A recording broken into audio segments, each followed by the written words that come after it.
with a quiz, okay? So I'm going to read something, and at the end of it, I want you to tell me what this has in common. Ready? Are we ready? Thank you. I need y'all to answer me. So, get over yourself. You are so full of yourself.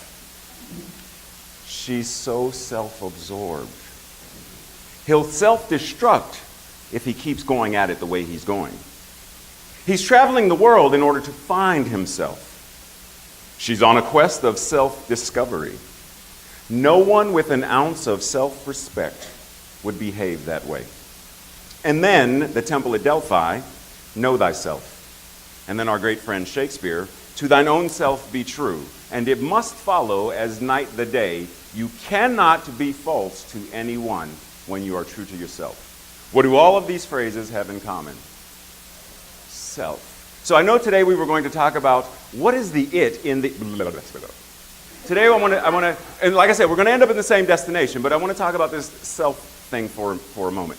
So have any of you ever seen, like you've been in New York or somewhere, and you've walked down the street and you saw someone on the corner with a microphone and they're asking questions like, can you name all of the planets in the solar system?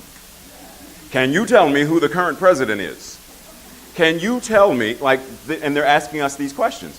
So I have a question for you. Suppose you're walking down the street and you see the person on the corner and they're saying, can you name 10 spiritual practices?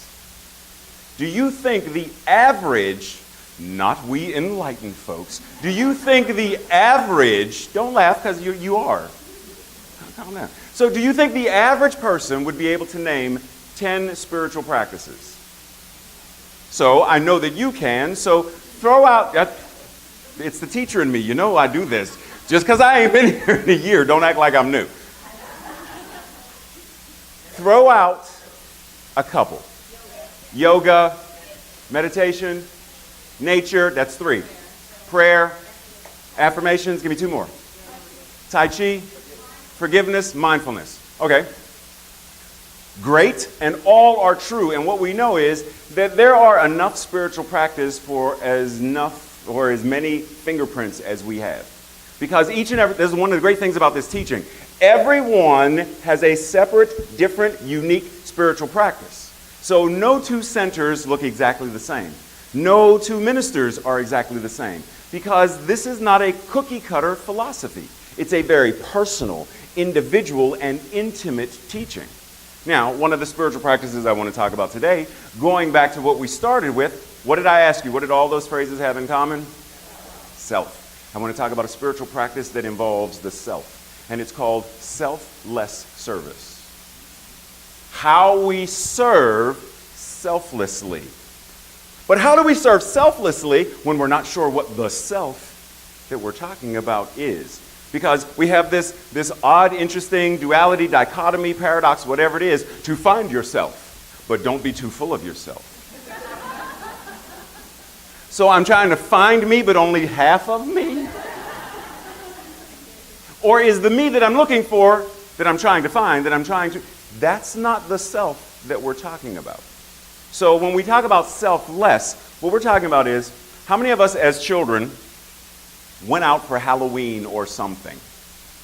How many of us as adults have gone to a masquerade party or something? And you know, Reverend Brian, he's got his eye on you. And you know, we put on a mask or we put on a disguise and we do this. And say that's Saturday. And then you come here on Sunday. Did you come here on Sunday still wearing the mask? Did you go to work on Monday still wearing the mask? No. So at some point you laid the mask down. But while you had it on, you were committed to whoever that, I'm Johnny Depp. Like you were committed to whoever this mask, this persona, this false self, you were fully committed to whatever and whoever that was. Anybody in here a comic book fan? Anybody in here ever heard of Comic-Con or something like? Okay, more hands go up. Thank you, because got scared there for a second. Now, if you've ever seen photos of these people at Comic-Con, they go all out. I mean, body paint, full Thor wings, cape, like all out. They are committed to the role. Trekkies do the same thing. They put on their Spock ears and Klingon stuff and the full all out. But if they went to work that way on Monday, especially if they work in the government where Tracy works, chances are they would be escorted out.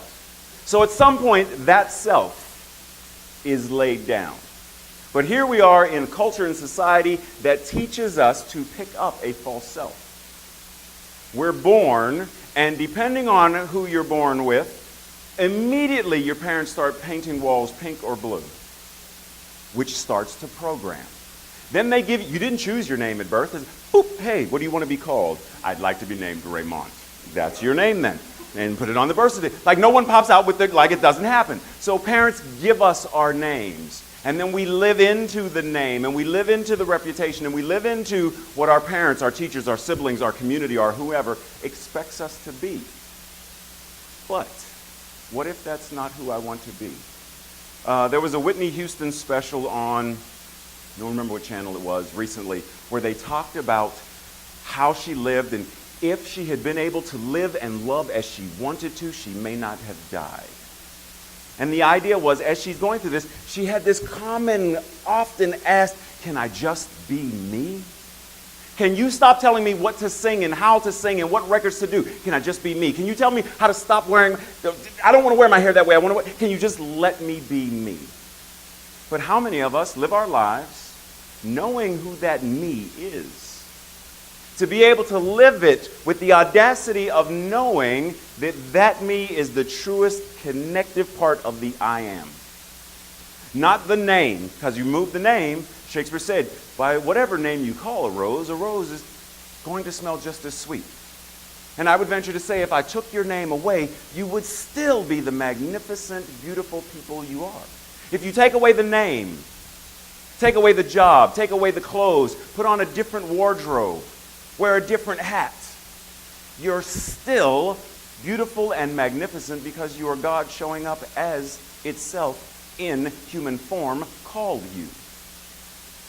That's the me, the self that we are seeking to discover, not this thing. This thing, when at some point we are born and when we transition, there's this period in here that we call life. But what we know is there's only one life. And that life is God's life. And that life is my life now. That life can't end. So when people say, life is short and then you die. Really? Because sometimes what we do is we buy into and we collude with them. I hear what you're saying. We just affirmed it. We may not outright believe it, but we affirmed it. Earlier this morning, I was scrolling through Facebook, and there was a video of a father who posted a video apologizing for not standing up for his son who has Down syndrome. And he said, I got into this conversation with this guy, and this guy was explaining to the son, and telling the son that Down syndrome is it's an illness, and this and that, blah, blah, blah, blah, blah. And the father's like,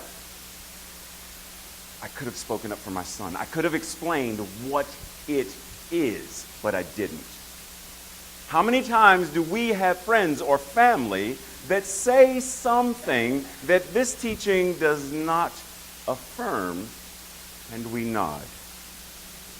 And every time we nod and we collude with that kind of thing, we are in essence picking up this false self that says, yes, Mom, you're right. Yes, Dad, I agree. Yes, that's what liberals are. Yes, that's what conservatives are. Yes, that. But that's not me. So when do we become selfless and be willing to take that off and then truly move forward and serve? Because what we talk about when we talk about service is it's serving of your time, your talents, and that's serving. Now, your treasure, because this is the funny thing. Usually when we mention treasure, we automatically think what? She said, what'd you say? We automatically think cash. But your treasure can be your smile. Your treasure can be your kindness in holding the door for someone, seeing someone struggling with their groceries, seeing someone in the grocery store who just, they're height challenged, who can't reach whatever that is, and you just keep on. Because we don't want to offend someone. We don't want to intrude because I did it once and the woman said, I don't need your help, so I don't do it again. How many of us have ever cooked grilled cheese or something in the oven and burned ourselves? Did you stop cooking? Oh, you didn't. So just because someone burns you, does that mean you give up serving? Just because, as Reverend Brian said, sure did get awfully quiet in here, just because you may not be able to give financially the way you desire and want to, does that mean you let yourself be shut down? Does that mean you are going to be creative and find new ways to serve? Because the moment we lay down that self, there's no ego involved. And when we lay down the ego, we realize that every little thing we do matters in the life that is God's life. How many times have we heard, anybody in here familiar with The Secret or the Law of Attraction? How many times have we heard the phrase of, well, it doesn't matter to God whether it's a button or a mansion? Like it doesn't matter. For God can attract, manifest, demonstrate whether it's a button or a billion-dollar mansion. It doesn't matter because God doesn't see size. Well, if that's true, then every little act of kindness has profound influence. See, it doesn't matter if you go to a very still pond and drop a tiny stone in the water, the ripples are still going to go wide and far. You don't have to take a boulder and slam it to change the world. You don't have to do these amazingly, I have to be Oprah in order to, no you don't. All you have to do is realize that you are the I am showing up in human form. And when we recognize that, then we hear that passage of the Bible where Jesus said, so check this out. Y'all frustrate me so much. When I was hungry, you didn't feed me. When I was naked, you didn't clothe me. And, whoa, Yeshua, our beloved teacher and master, when did we ever do such a thing as that? When you saw them hungry and you didn't feed them, you did it to me. When you saw them naked and you didn't clothe them, you did it to me. When you saw them being treated unjustly and your mouth stayed shut, you did it to me. When you saw this happening, unkindness, injustice, and you did nothing, you did it to me. Every small act, everything matters when we step into that place of being selfless. Because when we can be selfless, lowercase s self, lowercase s self, then we are making room for capital S-E-L-F. That self is the I am. So when I say, hello, I am Ray, that's this speaking. Because that's not the fullness of who I am. It's what I'm called, it's what I live, it's what my pet, like that's how I'm recognized as Ray. But that's not who survives once this flesh is surrendered. The who that survives is this I am that is infinite. This I am that is eternal. We believe in the eternal goodness, the eternal loving kindness, and the eternal givingness of life to all. Eternal goodness. How good are we being when we are selfless? Because when we are truly selfless, everything we do comes from that place of ultimate joy, love, and bliss. That working on the farm is no longer working on the farm to pick and harvest. It's now joy. That working in wherever it is, if it's Walmart, or if it's in the government, or wherever it is, when you can go in from this state of mind that says, I got this. I know who I am and I know what I am. And if I know who I am and I know what I am, I know what is mine to do in this place. Wherever that place is. If that place is your place of employment, I got this. I know what is mine to do. For however long I'm here, I ain't going to be here but for so long. But for however long I'm here, I'm going to do what is mine to do. And if that's, I'm on the train. When I'm on the train, whatever is mine to do shows itself. And that may mean I see someone being ill-treated. I see no empty seats and someone standing, male or female. What is mine to do? There's I think it was an article, I don't remember exactly, of this gentleman, young guy, 21 years old, college student in Canada. And he gets on this bus.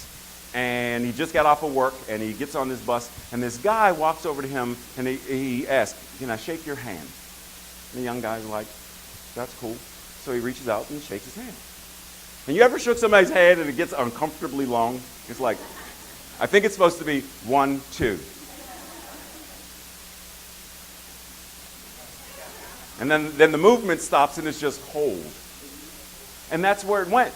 And the young guy didn't question it. He just, okay. And he sat down. And the guy stayed there holding his hand. And it's an older guy holding his hand. And then the guy leans on him. And then takes his hand and kisses his hand. And then he lays his head on him for the entire ride. And the young guy, 21-year-old guy, didn't say anything. He didn't stop it. He just felt, this is what is mine to do. Hold the space for this man. And this isn't what the article said. This is what I read between the lines of what was going through him energetically and spiritually as this is happening. Because there was no rational reason why he should have done what he did. Everything in our culture says, oh, no, invasion of personal body space, get up off me. And he stayed. He let the man kiss his hand. He let the man rest his head on his... We sit on the train and someone starts to doze, and we start shifting and sliding, knowing that if we move too far, they're going to fall on the ground. And we're like, that ain't my business. You shouldn't have fell asleep on the train. But he stayed and let him lean. Ride is over, and the gentleman's family meet him at the entrance to the bus. And the guy is still with him. And they're like, thank you so much. This is our uncle. His name is Robert. He has cerebral palsy, and he's deaf. And they saw the difference. And the conversation, and everybody on the train was like, took pictures, and they're like, this is the most beautiful thing we've ever seen. So they're gathering around, and they tell the family. And they're like, we are so grateful because no one is this nice to him. And it scares us when he's on the train or the bus or out by himself because of how people can be. And yet this 21-year-old guy felt what was his to do and served in a selfless manner. He allowed the 21-year-old self, the young masculine self, to fade away for a moment, so that the true self could step in and say, I am not my brother's keeper. I am not my sister's keeper. I am my brother, and I am my sister, and I got you. And he comforted him. He didn't even know the man's story, and he comforted him. Are we willing to lay down that self in order to fully step forward into the true self of who and what we are? There's a gentleman by the name of, I'll do Raymond Charles Barker first. And he says, when we consciously incorporate the Spirit into our working lives, things change. Disgruntled employees mellow. Customers are appreciative. The boss lightens up. Imagine that. When we change, they change. Co-workers are genial. A feeling of well-being infects the workplace, all because we have done the work within our own consciousness to allow Spirit to express itself as our working life, as our environment. One of the easiest ways to create a field of demonstration in our life is to activate our sense of blessing and gratitude for our life by serving others. Not always easy on the job, however, when we practice the principle of oneness on the job, and my adding, in life, family included, we easily come to see the divine at work in all ways, great and small. When we change, the environment around us must change. People around us must change. Yesterday, Renika, that's her, Tracy and I went to Gallaudet, and there's a deaf Buddhist monk there, deaf Zen Buddhist monk there named Ocean. And in sign language, one of the signs for let go is this, like you're connected and then you let go, whether it's middle finger and thumb or index and thumb, but to let go. And he said there's this idea that when we let go, we're releasing it. And then he said, there's a better sign to match the concept. Let go. If I am holding this idea of self, whoever Ray is, I'm holding it. And I let go. I still have it, but I'm gently embracing it. I'm gently welcoming it.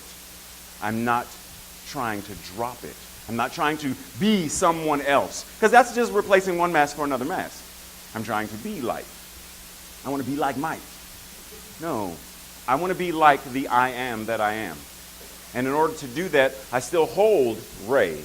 Because I know that that is how the I am is expressing as me. Through me. With me. Out into the world. So what if we got to this point of seeing selfless, sacred service like a contagion. Like you can be infected with selflessness and be infected with sacred service. So that, like, you know, when it's flu season, like that's what they call it, flu season. And people start sneezing and we run because we don't want to catch it. Because one, we think we can catch it, which is why we run from it. But that's a whole different topic. What if we could be contagious with love? That every person we see and every person that sees us sees the face of God? What if every person we touch and everyone who touches us feels the hand of God? What if every person that we hear and everyone who hears us hears the loving voice of God? What if that's how powerful we are, that we can change and transform our entire environment simply by serving one another? Simply by being willing to step into an act of service to another. And like I said, service shows up in many ways. Kindness, a kind word, a compliment. Also keeping in mind that when someone gives you a compliment, if you disregard it, it's unkind. They are blessing you. Receive it. Find that place in you, and I don't care what it is when they talk about, because this philosophy says you're not just magnificent, but that you are magnificence personified. You are the I am showing up in human form. So whatever we call God, Emma Curtis Hopkins was real famous for saying that my good is my God and my God is my good. They are synonymous, they are one and the same. And that whatever concept we have of God, or whatever concept we have of ourselves, is the same as the concept we have of God, or vice versa. So if we think of God as this anthropomorphic, mad, Zeus-like, Odin-like, angry deity, and we are made in the image and likeness of it, then I now have reason to be angry and express whatever. But if I see God as love and kindness, not just loving, not just being kind, but that it is love itself, love and law, full and complete, then whatever that is, it has to also be showing up in some way here. Because it's not God and me, even though for linguistic purposes we talk about, I am one with God. Well, then our minds try to grapple around, well, how exactly do I speak about it being the only thing there is? But I have to talk to her, but I know it's not her that I'm talking to, it's actually God, and it's not me talking to her, it's God talking to me. I'm confused. So yes, it's easy to go down the rabbit hole of, well, I don't know how to do this calculating thing with this philosophy. But yeah, you do. The fact that you're here says you know enough. If today was the last day, unless there's somebody here who's never been here before, who doesn't know anything about this philosophy, you know enough to go out right now and change every area of your life. You know enough of this teaching. How many times has Reverend Brian said, so this is the Science of Mind textbook. This is the only part you need to really read. This is the part that gives the philosophy. The rest of this is just Holmes explaining these 4 pages.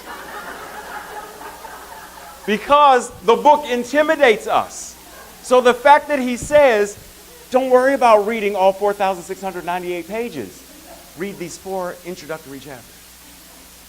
That, compared to and you will know and have enough. So we know enough. Question is, are we willing to now put feet to that knowing?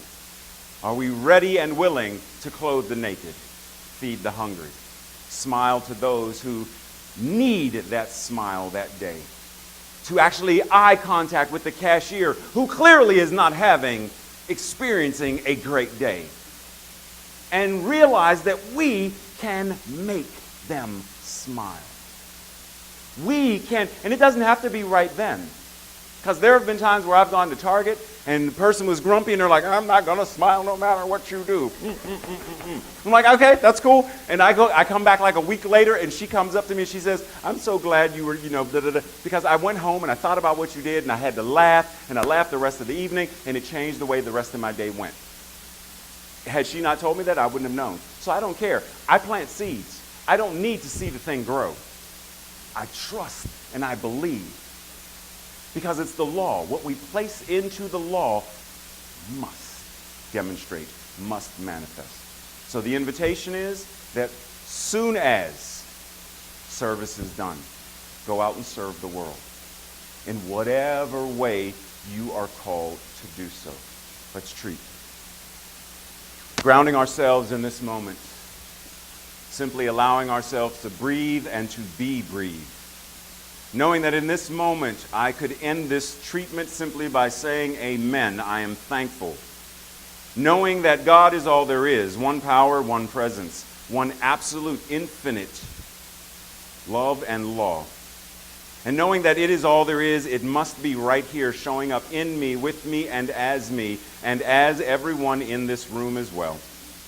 Knowing that all that God is, all that Source is, all that the thing itself is and can do is also what I can, what each of us can be called to do, be called to step forward into, be called to change and transform. So that when I see discord, I bring peace. The peace that knows, the peace that is, the peace that says, I am. And simply in knowing I am, I do what Yeshua did and calm the storm. I do what Yeshua did and raise the dead.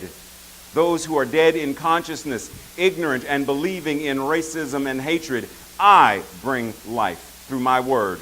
Because my word is not simply my word, it is the word of the I am, speaking through itself, about itself, back into the law of itself, fully ready, fully demonstrating, fully experienced. So with gratitude, I speak these words, once again, knowing that they are not simply mine, but they are the words of the I am, the words of the one mind, the thing itself. And with comfort and joy and confidence, I know that they are already showing up in the lives of all who hear these words. All who are on this street, all who are in this city, this state, and beyond, because the power that is God is everywhere, for it is all there is. I release these words, knowing it is so. And together we say, and so it is.